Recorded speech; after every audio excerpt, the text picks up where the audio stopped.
पिछले एपिसोड में गोंगसुन ने टैन्यू को एक तलवार दिखाया था और उसके बारे में पूछा था, जिसके बाद टैन्यू ने बता दिया था कि इसे किसी लेडी ने रिफाइन किया है। फिर गोंगसुन पूछती है कि तुम्हें यह बात कैसे पता चली कि इस तलवार को एक लेडी ने ही रिफाइन किया है, जिसके बाद टैन्यू कहता है कि रिफाइनिंग मेथड से इसके बारे में साफ पता चलता है। फिर टैन्यू गोंगसुन से तुरंत बिल बना देने के लिए कहता है, क्योंकि इसे और भी जरूरी काम करने हैं। तब गोंगसुन कहती है कि इन सभी 11 तलवार की कीमत 3.3 बिलियन है। इस पर टैन्यू कहता है कि मैंने तो तुम्हारे सभी सवालों का जवाब दे दिया, इसलिए तुम्हें 200 मिलियन कम चार्ज करना चाहिए। अब गोंगसुन इसकी बात मान जाती है, जिसके बाद टैन्यू अपने स्टोरेज रिंग से यह पूरी कीमत पे कर देता है और फिर गोंगसुन इसको रख लेती है। आज गोंगसुन को टैन्यू से मिलकर काफी अच्छा लगा होता है। इसके बाद टैन्यू गोंगसुन को गुड बाय बोलता है और फिर अपने सभी तलवार लेने के बाद यहाँ से जाने लगता है। अब टैन्यू पवेलियन से बाहर जाने वाला होता है, लेकिन तभी गोंगसुन पीछे से आवाज लगाती है और इसे रुकने के लिए कहती है। फिर कहती है कि लाइफ में किसी भरोसेमंद का मिलना काफी मुश्किल है, इसलिए मैं इस अपॉर्चुनिटी को मिस नहीं करना चाहती। इसके बाद वह टैन्यू से पूछती है कि आखिर तुम किस एल्डर के अंडर में हो, लेकिन टैन्यू इस बारे में इसको कुछ नहीं बताता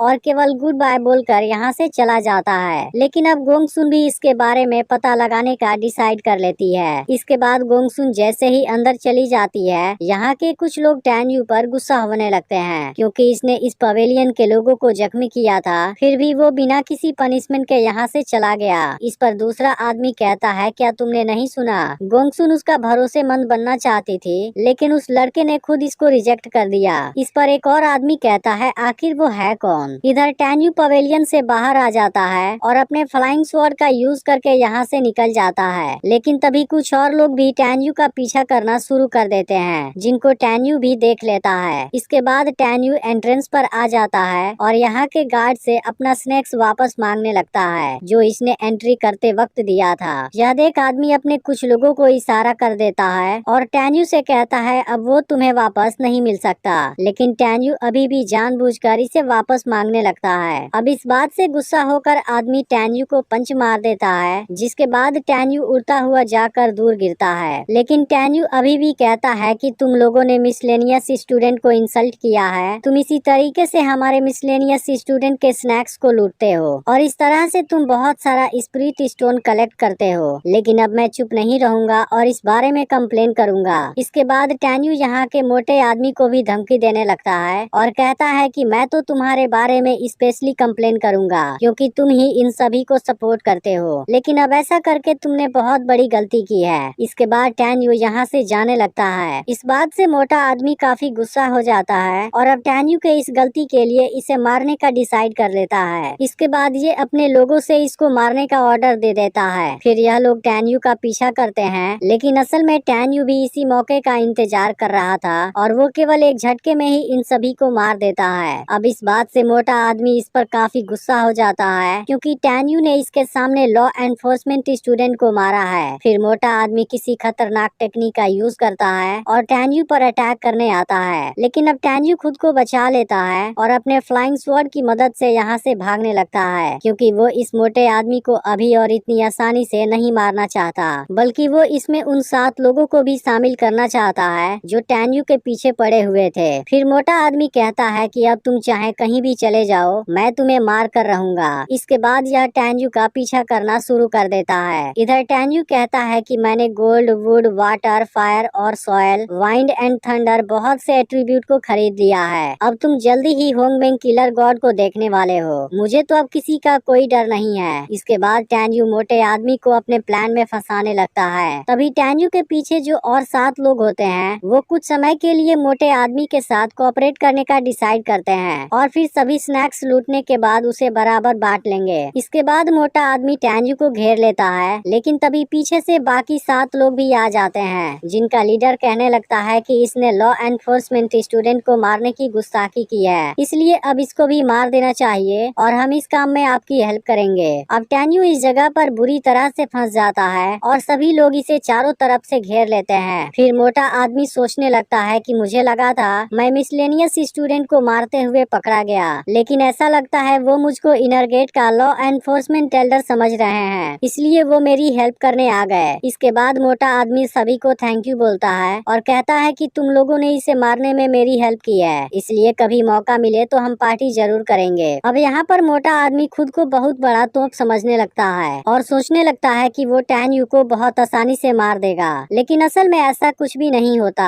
बल्कि यह सब कुछ टैन यू का एक प्लान होता है। फिर टैन यू कहने लगता है, मुझे लगा था तुम सब मुझे लूटना चाहते हो, इसलिए मैं तुम लोगों को कुछ नहीं करना चाहता था, लेकिन अब तो ऐसा लगता है कि तुम सब एक साथ मरने वाले हो। यह बात सुनते ही सभी लोग टैन यू का मजाक उड़ाने लगते हैं, क्योंकि इनको लगता है टैन यू एक ऑर्डिनरी स्टूडेंट है जो इनके सामने बहुत कमजोर है। लेकिन अगले ही पल टैन यू अपने आई पावर का यूज करता है और फिर मोटे आदमी को जख्मी भी कर देता है। यह देखते ही बाकी 7 लोगों का लीडर एक साथ अटैक करने का डिसाइड करता है और फिर वो किसी पावरफुल और अजीब सी टेक्निक का यूज करने लगता है, जिसको देखते ही टैन यू काफी हैरान हो जाता है और एपिसोड यहीं पर एंड हो जाता है, जिसका अगला एपिसोड मंडे को रिलीज होगा। लेकिन अगर आपने पिछला पार्ट मिस कर दिया हो, फिर लेफ्ट वाली वीडियो जरूर देख लेना।